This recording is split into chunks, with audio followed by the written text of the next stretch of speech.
A habit is a fixed way of thinking that leads to automatic behavior. The benefit is we don't have to rethink again and again what to do. It just happens and can have good side effects.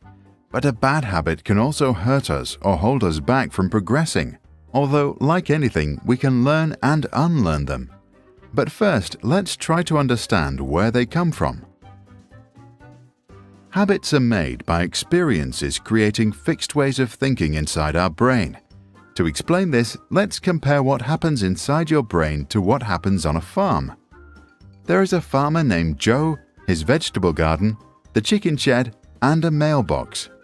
Every morning, Farmer Joe first walks to the vegetables, then checks on his chickens, then collects his mail, and then walks back to the house.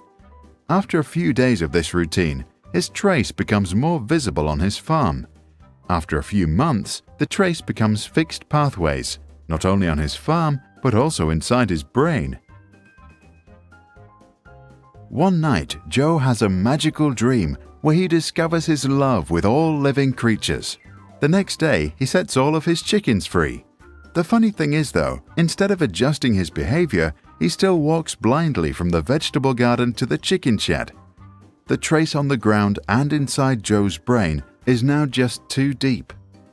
To leave the path of habit, we have to go down a new road.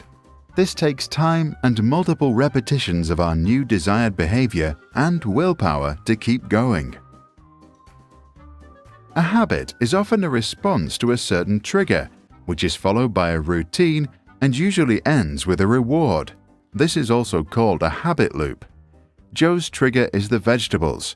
As soon as he waters his last tomato, he starts his next routine to automatically walk to the chickens. His reward is to find eggs. And because rewards release dopamine, a neurotransmitter that makes our brain first happy and then hooked, we get stuck and can't let go anymore. Joe's sister lives in the city. She has a funny habit. Whenever she hears her phone, she automatically looks at the screen. Most of the time, it's just a random, irrelevant message. This happens even if something far more important was happening right at that moment. The sound from the phone triggers a routine in the hope for a sweet reward and some of that addictive dopamine.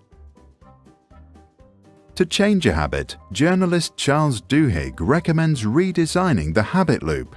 Say you like going to the movie theater, but whenever you do, you eat too much of that sweet popcorn. In this case, your trigger is the popcorn stand that you pass by whenever you go to the movies. Your routine is buying that popcorn, and your reward is snacking during the film. To change your habit, you could keep the trigger and keep the reward, but replace the routine. Instead of sweet, get salty popcorn. Later, maybe even fruit. If a problem gets very serious, remove the trigger. Stop buying movie tickets. If we can't leave our phone alone, we can turn off all the notifications. And if we have friends that get us into situations that can trigger a bad habit, we can make new friends that don't. Some habits are tricky. Procrastination, for example. There is no clear trigger, routine, or reward. It just happens. Habits like that can be changed in tiny steps that lead to small rewards.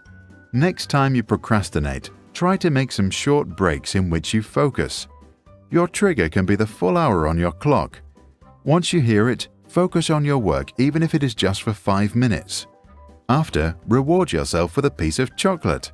The very first day you do that, you will already create some new traces in your brain, and the next day some more. After a few weeks, it will be easy to walk down that road. Many small steps added together make a big difference over time. After all, we still have our entire life in front of us. And to become successful, good habits are probably our best bet. As the famous poet John Dryden wrote, "We first make our habits, and then our habits make us." Tell us, have you ever learned or unlearned a habit? Please share your experience in the comments below.